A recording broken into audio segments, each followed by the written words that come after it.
క్రీస్తునందు ప్రియ సహోదరి సహోదరులారా, ఈరోజు మనం ఒక అద్భుతమైన సాక్ష్యాన్ని వినబోతా ఉన్నాం. మన మధ్యన సహోదరులు బంతు ఏసేపు గారు ఉన్నారు. వారి యొక్క రక్షణ సాక్ష్యాన్ని మనకు వివరిస్తారు. మనమందరం కూడా చక్కగా విందాం, దేవుని యొక్క ఆశీర్వాదాలు పొందుకుందాం.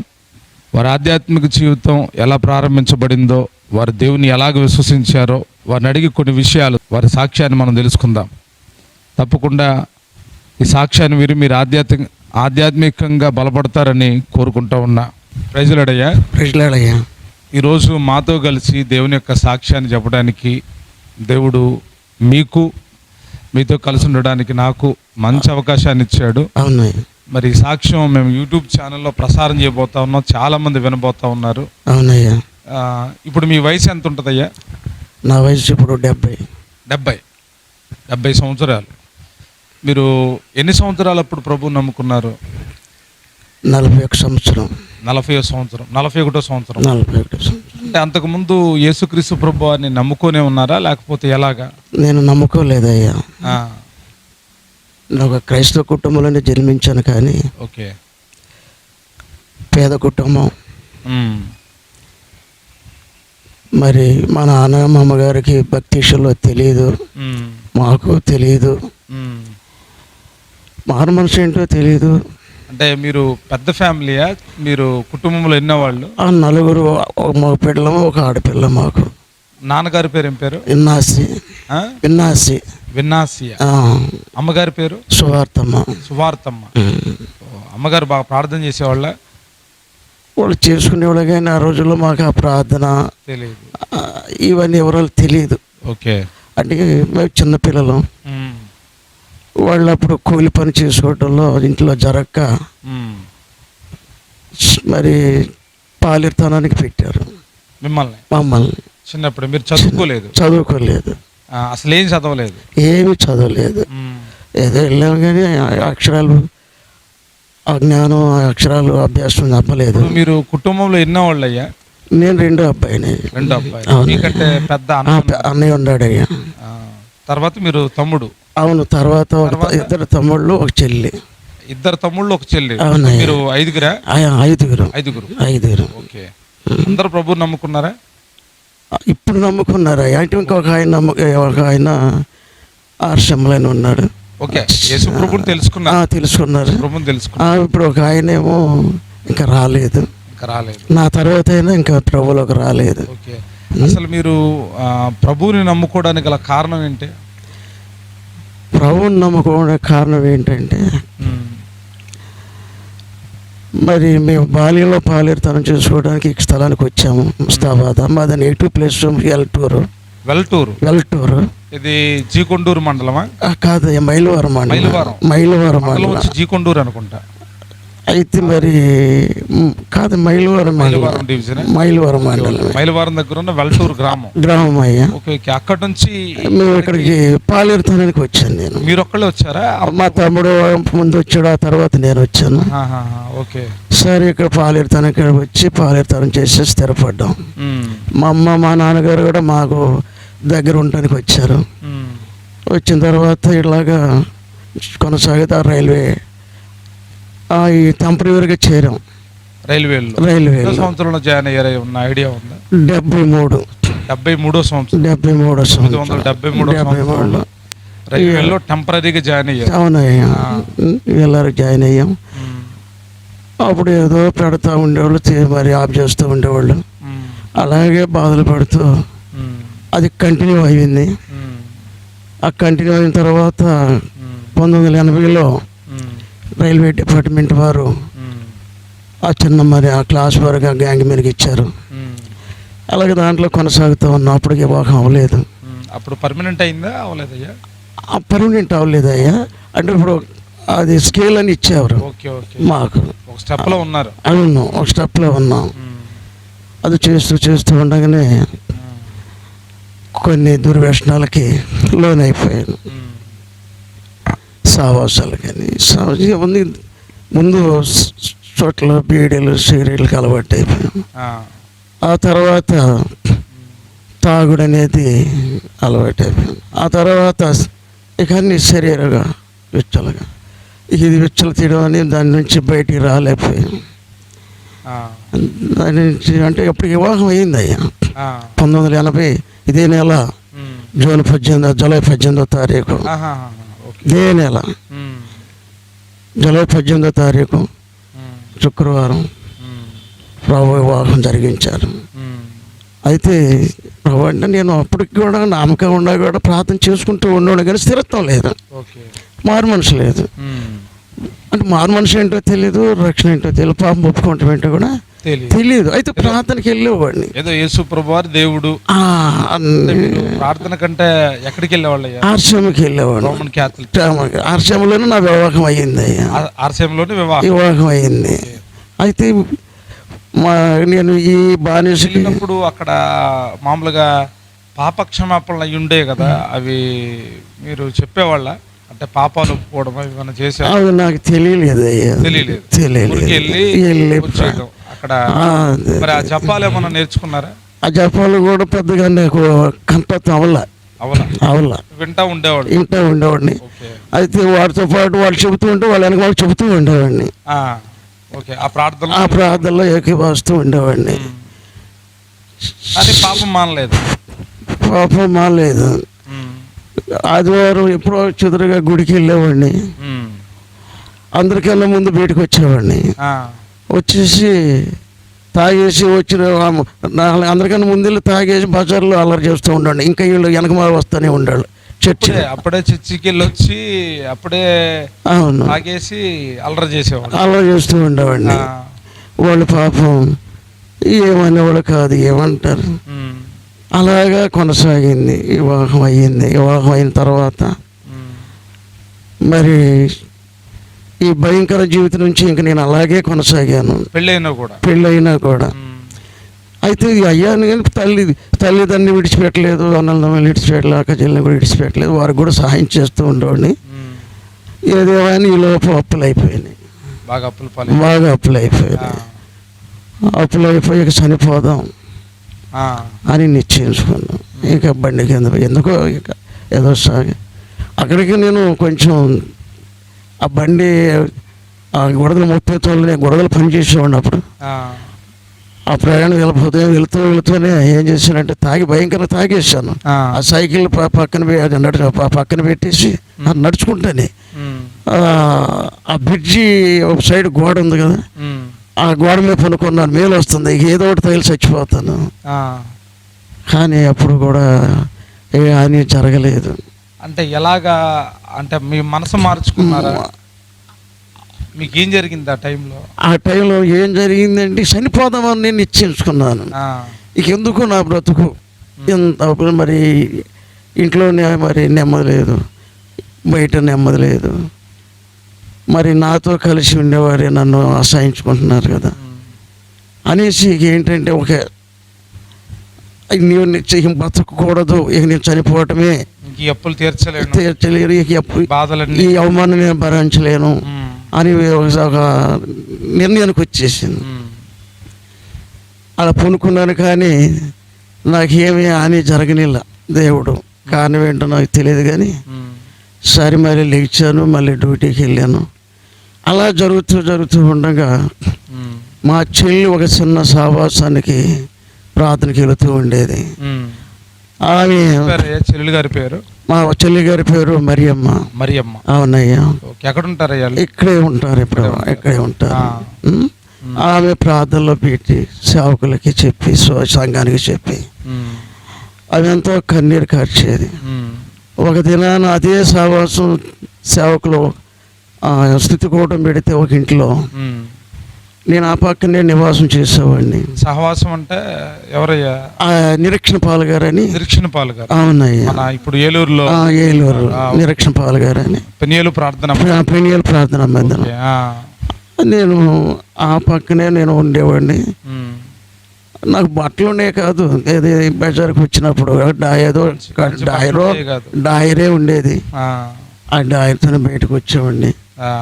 ఆ తాగి వాళ్ళు కూటం మరి స్థుతి కూడా మొదలేశారు. నేను అక్కడికి వెళ్ళి వాళ్ళని కొంచెం బాగా కించపరిచాను. మీ ప్రార్థన లాంటి వాళ్ళు ఇలాంటి వారు అని చెప్పేసి. ఇది సంపాదనకే కానీ మీరు ఏముంది ఇక్కడ? మరి ఇప్పుడు నా డబ్బులు పోయినాయి, ఆ డబ్బులు దొరికేటట్టుగా మరి నాకు చెప్పమానండి అని చెప్పి చాలా గందరగోళంగా చేశాను. పాపం వాళ్ళు ఒకళ్ళు లేచి వచ్చి నన్ను ఇంటికి తీసుకొని వచ్చి పంపించి వెళ్ళిపోయారు.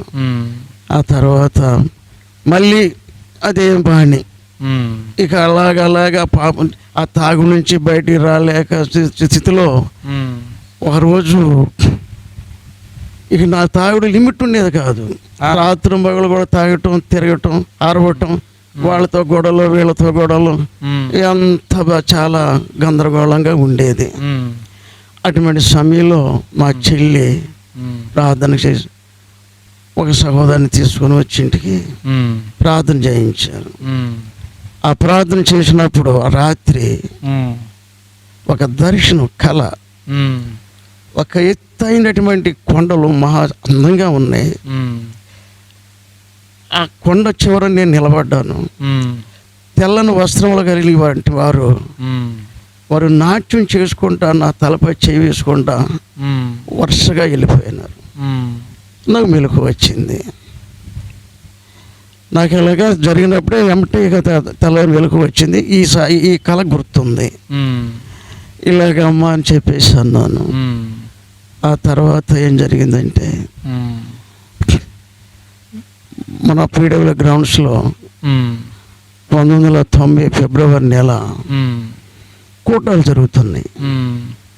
ఆ కూటాల్లో అప్పుడు సేవకులు ఎవరో నాకు తెలియదు, ప్రసంగాలు అంటే తెలియదు, వాక్యం అంటే తెలియదు.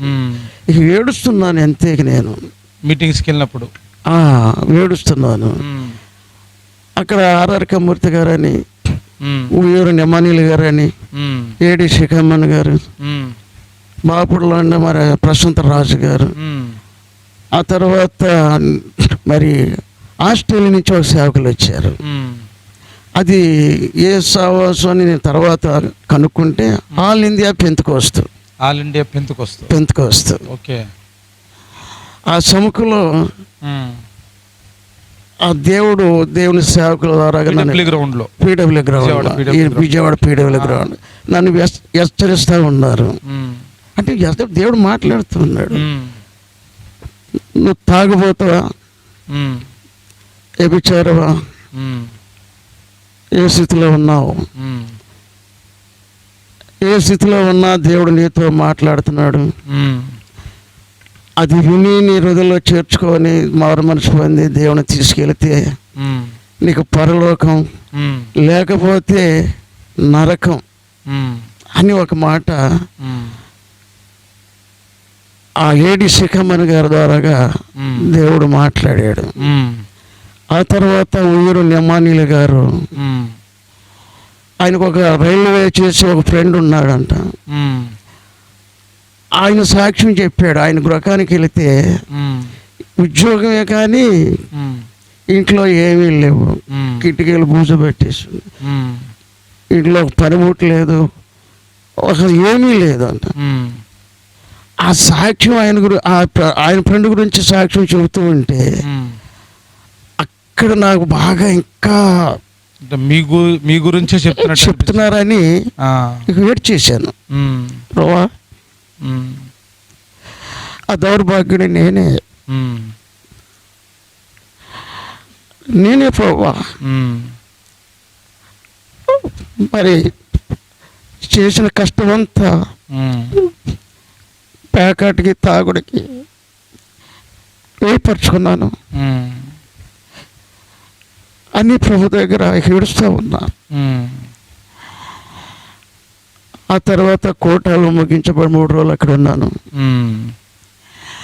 అయ్యా మరి నా కోసం మరి ప్రార్థన చేయడానికి పిలిచారు, ప్రార్థన చేశారు. తర్వాత ఇంటికి వచ్చాను. ఇంటికి వచ్చిన తర్వాత దేవుని ఆత్మ నాకు బాగా సంధిస్తూ ఉన్నది. నా భార్య నుండి చేసిన పాపాలన్నీ ఒక రీల్లా తిరుగుతూ ఉన్నాయి. ఏంటి ఆ పాపాలు? శరీర ఎవరిని కొట్టాను, ఎవరిని తిట్టాను, ఉమ్. ఎవరి దగ్గర మరి అప్పు తీసుకొని ఇవ్వకుండా ఆపు చేశాను, ఉమ్. ఎవరికి కీడు చేశాను, ఉమ్. అన్నీ ఉమ్. తల్లిదండ్రిని ఎదురికి ఇచ్చినటువంటి పాపం, ఉమ్. వారిని దుర్భాషలాడిన పాపం, ఉమ్. అలాగే నా భార్యను కూడా దుర్భాషలాడే పాపం, ఉమ్. నా పక్క వారిని దుర్భాషలాడే పాపం, ఉమ్. ఇవన్నీ దేవుడు రీలుగా చూపించాడు. బయలుపరిచాడు. ఆ బయలుపరిచినప్పుడు ఉమ్. ఒక్కొక్కటి దేవుడు వారి దగ్గర వెళ్ళి ఒప్పుకొని సహాయం చేశాడు. అమ్మా మిమ్మల్ని ఇలాగ అన్నాను, బాబు నేను ఇలాగ అన్నాను.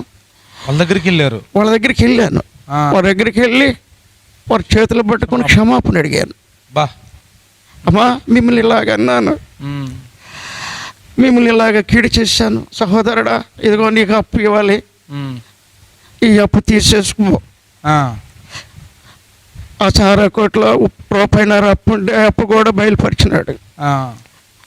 తిరిగి వెళ్ళి ఆ అప్పు కూడా ఇచ్చేసినాను. ఆ. అలాగే నేను తీసుకున్న డబ్బులు కూడా తిరిగి ఇచ్చేసాను. ఉమ్. అయితే నాకు ఉద్యోగం చేశాను కానీ స్థలం లేదు, గృహం లేదు, ఉమ్. బిడ్డలు లేరు. ఉమ్. అప్పటికి 16 సంవత్సరాలు వివాహమయ్యి ఉమ్. ప్రభు దగ్గర వేడ్చాను. ఉమ్. నా పాపాన్ని ఒప్పిస్తూ ఉన్నాడు. ఉమ్. నా బాల్యం నుండి చేసిన పాపాలన్నీ అర్ధరేతుల శాలలోకి వెళ్ళి పైరు నష్టం చేసింది, ఆ. అర్ధరేతుల తాడి చెట్లు ఎక్కి కళ్ళు ఓడదీసి తాగింది. ఉమ్. ఆ తాడి చెట్టు ఎక్కి కళ్ళు నేనే ఓడ తీసుకొచ్చేవాడిని, ఉమ్. ఓడ తీసుకొచ్చి తాగేవాడిని. ఒక్కళ్ళే. ఇంకొక సహోదరుడు ఉండేవాడు. ఉమ్. అయితే అవన్నీ ఉమ్. చూపించాడు ఉమ్. దేవుడు. తర్వాత నా పాప స్థితిని అంతా సరి చేసినాక, ఉమ్. నన్ను ఒప్పించినాక ఉమ్. రక్షణలోకి నడిపించారు. ఉమ్. అక్కడే మరి పెన్నీళ్ళ సావాసులు నన్ను రక్షణలోకి నడిపించారు. ఉమ్. 3 దినాలు అక్కడ ప్రార్థన చేసుకున్న తర్వాత ఉమ్. మరి ప్రభువా అందరికీ వాగ్దానాలు ఇస్తూ ఉన్నారు. నాకు చదువు లేదు, ఉమ్. నేనేమని చెప్పను, ఉమ్. నాకు గుర్తేంటి, ఉమ్. మీరు రక్షించారని నాకు నిరీక్షణ ఏంటి, ఉమ్. ఎవరన్నా అడిగితే నేను ఏం చెప్పాలి ప్రభువా ఉమ్. అని ప్రభు దగ్గర అడిగాను. ఉమ్. ప్రభు ఒక మేడగది, ఆ మేడగదిలో ఒక వెలుగు, ఉమ్. ఆ వెలుగులో ఒక మందసం లాంటిది, ఒక 7 దీపాలు వెలుగుతూ ఉన్నాయి. ఉమ్. ఆ దీపాల మధ్యన ఉమ్. ఒక హస్తం ఆ హస్తం ఆ ఎలుగుల నుంచి పైకి కిందకి 3 సార్లు నన్ను ఉమ్. ఆశీర్వదించారు. ఉమ్. ప్రభువా, Lord. ఆ హస్తంతో నన్ను ఆశీర్వదించి ఉమ్. దేవుడు నాకు ఆ బయలుపరిచాడు. ఉమ్. ఆ తర్వాత ప్రభు నా పాపాలు కడిగినట్టు ఉమ్. ప్రభువారు శిలువలో వేలాడతా ఉమ్. రక్తానికి ఖైదారు కాచుకొని నా యొక్క దీనగా చూసినాడు, ఉమ్. నా యొక్క దీనగా చూసినాడు. అదొక లోయ, ఉమ్. కొండ మీద శిలువ. ప్రభు ఉమ్. ప్రభువా, దేని నాకు ఒకటి గ్రహింపిస్తూ ఉన్నాడు. నీకోసం నేను ఇలాగ ప్రాణం పెట్టాను, నీకోసం నేను ఈ రక్తాన్ని ఖైదానికి చెల్లించాను ఉమ్. అని దేవుడు నాతో నా యొక్క తేరి చూసి ఉమ్. ఆ యొక్క దర్శనాన్ని దేవుడు నాకు చూపించాడు. ఉమ్. మరొక దర్శనం, ఒక ఎత్తైన కొండ కింద పెద్ద సముద్రము. ఉమ్. ఆ ప్రభువారు తెల్లని వస్త్రాలు వేసుకొని ఒక గొర్రెలకి ఆ దానిలో ఆ ఒడ్డు నుండి ఆ గొర్రెలు ఏం చేసిన, ఆ గొర్రెల ముందు నడుస్తూ వంకకర్ర ఒకటి తీసుకొని ఉమ్. ఆ ప్రభువారు ముందు నడుస్తూ ఉంటే ఆ గొర్రెలన్నీ వెనక్కి నడుస్తూ ఉన్నాయి. ఉమ్. ఆ తర్వాత నిలబడినాక అవన్నీ ఆ సముద్రంలో నీళ్లు తాగినాయి. ఉమ్. మళ్ళీ తర్వాత నాకు అదృష్టమైంది. ఆ తర్వాత మళ్ళీ ఇవన్నీ ఒకే రోజు వచ్చినాయ్యా? ఆ 3 రోజుల్లో నాకు దర్శనాలు, 3 రోజుల్లో దర్శనాలు ఇవి. ఉపవాస ప్రార్థనలో. ఆ తర్వాత మేఘాల మీద వెళ్తూ ఉన్నాడు, ఆకాశంలో మేఘం మీద కూర్చొని వెళ్తూ ఉన్నాడు. ప్రభు నా ఇంకా చూసుకుంటా వెళ్ళారు. నేను ఏడుస్తూ ఉన్నాను, ప్రభా ఒక్క మాట ప్రభా నన్ను దర్శించున్నాడు. అప్పుడు నాలో నుంచి ఒక దురాత్మ బలమైనటువంటి ఆ కోతి రూపంలో ఉమ్. అవి ఎంత బలంగా ఉండి అంటే అంత బలంగా ఉన్నాయి. ఉమ్. ఆ బలమైన అన్ని నాల నుంచి వెళ్ళిపోయినాయి. ఉమ్. అప్పుడు నాకు నెమ్మది వచ్చింది, ఉమ్. ఎంతో నెమ్మది వచ్చింది, ప్రైజ్ ది లార్డ్. ఉమ్. ఎంతో విడుదల వచ్చింది, ఉమ్. సంతోషం వచ్చింది. ఇక నాకు ఈ లోక సంబంధమైన దాంట్లో నా మనసులకు లేదు, ఇక హృదయం తేలికైపోయింది. తేలికైపోయింది. ఉమ్. ఇక ప్రభు దగ్గర వేడుస్తూ ఉన్నాను, ప్రభువునే ధ్యానిస్తూ ఉన్నాను. ఉమ్. మరి బయటకు వెళితే తల ఎత్తుకొని వెళ్ళలేదు, నేను ఎక్కడికి తల దించుకొని వెళ్ళాను. ఉమ్. ఆ తర్వాత వచ్చినటువంటి పరిస్థితులు ఏంటంటే, ఉమ్. నేను డ్యూటీకి వెళ్ళినాక ఉమ్. వారికి వేరుగా కూర్చోవటం, ఉమ్. వేరుగా భోజనం చేయటం, ఉమ్. నా నీళ్ళు నేను తాగటం, ఉమ్. ఇవాళ ఇవన్నీ చేస్తూ ఉండగా వారు ఏదో అనుకుంటా ఉండేవాళ్ళు. అనుకుంటే నేను అన్నావాడినేగా, అవును కదా. ఈడన్నాళ్ళే ఉమ్. వీడికి డబ్బులు ఎవరు ఇలాగా ఇలాగా. ఉమ్. ఇంకా అదే కాదు, ఈడు మొన్నటి తాగి మాట్లాడుకున్నారు. ఈడు ఇప్పుడు దాకా మనతో ఉండి మనతో తాగి ఇప్పుడు ఈడు ఎడంగా కూర్చున్నాడు, అది ఇది అని అనుకుంటాడు. ఉమ్. ప్రభువారు నేను ఒకటే అడిగేవాడిని, ఉమ్. ప్రభా ఉమ్. వారు అనటంలో తప్పు లేదు, ఉమ్. వారు న్యాయం మాట్లాడుతున్నారు. ఎందుకంటే నిన్నటి వరకు వారితో ఉన్నాను, అవును. వారితో కలిసి తాగాను, వారికంటే ఎక్కువ దుర్భాషలు ఆడాను, ఉమ్. చిన్న పెద్ద లేకుండా మాట్లాడాను, ఉమ్. సేవకులు కూడా నేను దూషించాను, ఉమ్. తిరుగుబాటు చేసిన వారిని, అధికారుల మీద తిరుగుబాటు చేసిన వారిని. ఉమ్. కానీ ప్రభు వారు అనటంలో తప్పు లేదు, ఉమ్.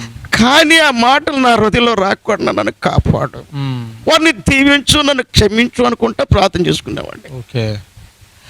అలాగే జరిగిపోయింది. ఇక అప్పుడు కొంతమంది చాలామంది నాతో మాట్లాడతలేక ఉమ్. పనిలోని. ఉమ్. అయితే కొంతకాలం కానీ అలా నమ్ముకున్నారు కాబట్టి మాట్లాడడం మానేశారు. మూడు నాలుగు సార్లు నెలల దాకా మాట్లాడాల. ఆ మాట్లాడుకున్న సరే ఒక రోజున ఆ రైల్వే సామాన్లు ఆ చెట్లు కొట్టి, నేను చెట్లు కొడటానికి ఎక్కువ నన్ను పెడతా ఉండేవారు. ఆ చెట్లు నేను నరుగుతూ ఉండేవాడిని, వాళ్ళు ఆ సామాన్లు తీస్తూ ఉన్నారు. వాటి కింద భయంకరమైన పాములు 2 ఉన్నాయంట. నాకు తెలియని దూరంగా ఉండ, వాళ్ళు బెదిరిపోయారు, అక్కడి నుంచి పారిపోయారు. మీకు చెప్పలా? నాకు తర్వాత నన్ను కేకేశారు. అప్పుడు కేకేశారు అందరూ. ఆ పాములు కొట్టే వాళ్ళు ఎవరు లేరు. అప్పుడు దేవుడు నాకు ఒక మరి కృపనిచ్చాడు ఆ రోజుల్లో కూడా. అయితే దేవుడు నేను వెళ్ళాను, అవన్నీ మీరు తప్పకుండా నేనే అవన్నీ పక్కకి తీసి అది దాని పక్కన ఉంటే దాన్ని చంపేసి వచ్చేసాను. 2 పావులు. ఆ 2 అక్కడి నుంచి వాళ్ళు ఇక నేను వాళ్ళ కోసం ప్రార్థించి మళ్ళీ మామూలుగా కలిసిపోయాం. ఆ తర్వాత మరి స్థలం లేదు కదా, ఇల్లు లేదు, బిడ్డలు లేరు, మారు మనసు పొందాము, ప్రార్థన చేసుకుంటున్నాం, ఏడుస్తూ ఉన్నాను. ప్రభా మీరు నన్ను రక్షించారు కదా, అయితే మరి నాకు కొద్దివేదో మీకు తెలుసు కదా, నా అవసరం ఏదో తెలుసు కదా అని ఏడుస్తూ ఉన్నాను. ప్రభువారు నేను నీకు 2 కుమారులను ఇస్తున్నాను అని అన్నాడు. Praise the Lord. దేవుడే మాట్లాడాడు. దేవుడే 2 కుమారుల్ని అని అన్న తర్వాత దేవుని సేవకులు మాకు సావాసాలు మరి నేను అంటే ఇంకొకటి ఇక్కడ చెప్పాలి, నేను ఒక చిన్న సేవ, అప్పుడు నేను కొత్త కొంచెం అక్కడ గలిబిలై నేను వేరే ఫెలోషిప్కి వచ్చేసాను. ఓకే. అంటే పెనియల్ నుండి, ఎందుకంటే కొంచెం అక్కడ చిన్న గలిబిలు అయిపోయింది ఒక 2 సంవత్సరాల్లోనే. పర్వాలేదు, ఆ గలిబిలు మాట కిందకిలే కానీ నుండి ఎల్ఈఎఫ్కి వచ్చాను. ఎల్ఈఎఫ్ అంటే లెమన్ ఎవెంజలికల్ జాషువా డానియేల్ గారు ఆత్మీయత నేర్చుకుందామని అక్కడికి వచ్చాను. ఓకే. అయితే అక్కడ దేవుడు నన్ను బాగా సంధించాడు, ప్రభు నన్ను బాగా నడిపించాడు. ఆ సావాసలో సాల్మనయ్య గారు ఆయన వివాహం లేకుండా ప్రభుకి సమర్పించుకున్నారు. ఫెలోషిప్లో ఆయన ముస్తాబాద్ తరచుగా వస్తూ ఉండేవారు. అయితే మేమందరం ఇట్లాగే మరి ఇప్పుడు మీకోసం మేము ప్రార్థన కోసం ఎలా నుంచుంటా ఉంటున్నాం, అలాగే నుంచున్నాం. నేను మరి నా భార్య నిలబడిన తర్వాత అందరూ బిడ్డలు పుట్టలేదయ్యా, నిలబడ్డాం ప్రార్థన చేయించుకుందామని. నిలబడితే అప్పుడు ఏంటయ్యా అన్నాడు. పక్కన ఒక తల్లి, అయ్యా బిడ్డలు లేరయ్యా అని అంది. వాళ్ళందరినీ ఆపేసి మమ్మల్ని రామని 2 మకరించి 2 తలపై చేసి ప్రార్థన చేశారు. ప్రభు మాకు ఏవైతే నాకు వాగ్దానం ఇచ్చాడో ప్రభు మరి నాకు ఎలాగ నాకు నిరీక్షణ ఇచ్చాడో అలాగే 2 కుమారులు ఇచ్చాడు, 1 కుమార్తెని ఇచ్చాడు. ఓకే. తర్వాత గృహాన్ని ఇచ్చాడు. దేవుడు అన్నీ ఇచ్చాడు. స్థలం ఇచ్చాడు ముందు, తర్వాత గృహాన్ని ఇచ్చాడు. అంటే మీరు ప్రభులోకి వచ్చిన తర్వాత నిరీక్షణ పాల్ గారి దగ్గర బాప్టిజం పొందారా? నిరీక్షణ పాల్ గారి దగ్గర బాప్టిజం పాలయ్య గారి దగ్గర బాప్టిజం చేసుకున్నాను. ఇక్కడ కొనసాగుతూ ఉన్నారు. LF లో. ఇప్పుడు 30 LF లోకి వచ్చిన తర్వాత బిడ్డలు పుట్టారు. బిడ్డలు ఇచ్చాడు. ఓకే అయ్యా. మరి ఇల్లు స్థలం లేదు కదా, మరి ఎలాగా మీరు దేవుడు మిమ్మల్ని ఆస్వాదించాడు? దేవుడు ఎలా ఆశీర్వదించాడంటే అయ్యా, మరి మేము రైల్వే మరి జాబ్ చేస్తున్నాం కదా, ఆ లోన్ ఒకటి రాసుకున్నాం. ఓకే. ఆ లోన్ రాసుకున్న తర్వాత స్థలం కొనుక్కున్నారు. ఆ స్థలం కొనుక్కొని అది చిన్న చిన్నగా మెరకు తోలుకొని ఒక పూరీలు వేసుకున్నాం. ఆ తర్వాత మళ్ళీ రైల్వే లోన్ పెట్టినాక ఇంటి లోన్ పెట్టాను. ఏదో 6 పెట్టి స్లాబ్ వేసుకున్నాను. స్లాబ్ వేశారు, మంచి ఇల్లు కట్టారు. దేవుడు ఇచ్చాడు. ఓకే అయ్యా. ఇప్పుడు వరకు మరి నా తల్లిదండ్రులు చూసుకునే విషయంలో నేను వెనకాడలేదు. ఆ రక్త సంబర్యం ఆయన నా చెల్లి విషయం కొంచెం పేదరాలు ఏమైనా చూసుకునే ఇంటికి విషయంలో కూడా నేను వెనకాడలేదు. అన్ని విషయాల్లో నేను దేవుడు నాకు సాయం చేశాడు. ఇప్పటి వరకు కొనసాగుతున్నాం ప్రభు దగ్గర. ఇట్లాగే మీరు ప్రేమతో ఆహ్వానించి మరి మీలాంటి బిడ్డలు ఆదరించి ఇలాగా నన్ను పురుకొల్పి నన్ను బలపరిచినందుకు దేవునికి నేను ఎంతో రుణపడి ఉన్నాను. మీరు చాలా పెద్ద వయసులో ఉన్నవాళ్ళు. ఈరోజు చాలా మంది యవనస్తులు పాడైపోతున్నారు. ఇప్పుడు మీ కాలంలో ఉన్న దానికంటే ఇప్పుడు బాగా యవనస్తులు పాడైపోతున్నారు. అవునయ్యా. వాళ్ళకి మీరేమన్నా ఒక మంచి సందేశాన్ని చెప్తారా? సందేహం ఏంటయ్యా? సందేశం. నా యవన కాలం అంతా పాడు చేసుకున్నా. నేను యవన కాలం నుండి ప్రభుని తెలుసుకుంటే ప్రభు నన్ను ఇంకా వాళ్ళు బలంగా వాడుకునేవాడు, ఆత్మల పట్ల భారం ఇచ్చేవాడు, సేవ జరిగేది అని ఆశ కలుగుతుంది. ఇప్పుడు ఆశ కలుగుతుంది. ఇప్పుడు నేను ఏం చేయగలుగుతాను? అవును, ఏం చేయలేను కదా. అవును. కనుక నేను ఆ లోకంలో ఉండి తాగుడు వ్యభిచారులు జోజులు ఉండి నేను ఏమీ సంపాదించుకోలే. ఓకే. ప్రభులోకి వచ్చిన తర్వాత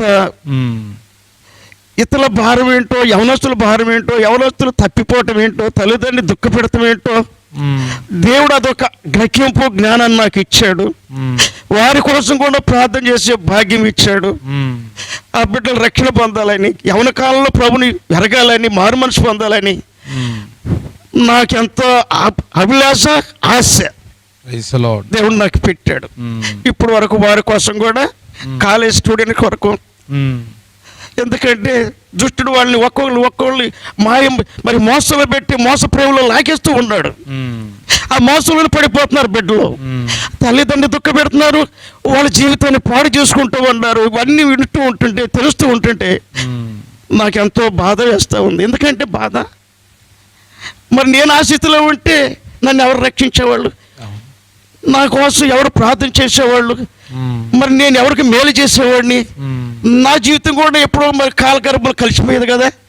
మన్ను ఆయన స్తుతించలేదని దేవుడు వాక్యము.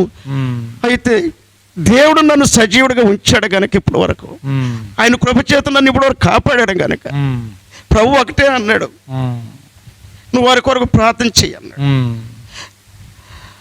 వారి కొరకు నీవు ప్రార్థన చెయ్యి అని దేవుడు నా ఆత్మని గద్దిస్తూ ఉన్నాడు. ఇప్పుడు జరిగే విషయాలు దేవుడి దగ్గర నేను ప్రార్థించిన వారి మరపెట్టుకునే యొక్క మొర ఇలాంటి ఈ స్థితిని నన్ను ఇక్కడ దేవుడు ఉంచాడు బాబు. సరే, మంచిది అయ్యా, మీకు వందనాలు. వందనాలు చెప్పారు. ఈ సాక్ష్యం వింటున్న ప్రియ సహోదరులారా, నిజంగా వారు చెప్తున్న సాక్ష్యం ఏంటంటే, ఒకవేళ నేను కనుక ముందే రక్షించబడి ఉంటే ఆత్మలో రక్షించడానికి ఒక మంచి సేవ చేయడానికి నాకు అవకాశం దొరికేది. నేను చాలా లేటుగా ప్రభువుని తెలుసుకున్నాను అని చెప్తా ఉన్నారు. నామకార్థ జీవితం నుండి